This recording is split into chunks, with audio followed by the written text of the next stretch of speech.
നല്ലൊരു വെള്ളം തന്നെ ഉണ്ട്.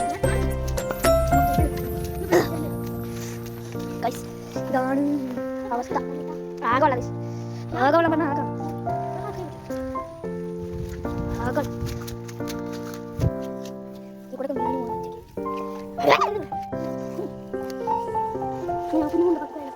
മീൻ എത്തായി പോകാൻ പറ്റില്ല.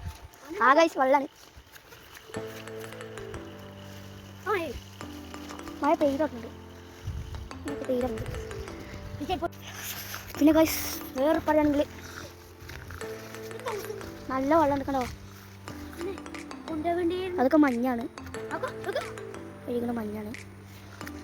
വെള്ളം ഇഷ്ടം മതിയുണ്ട്. നല്ലോണം കുറച്ചാണ് പോയാൽ നമ്മൾ കാണണം. Thank you guys. കണ്ടോ നല്ല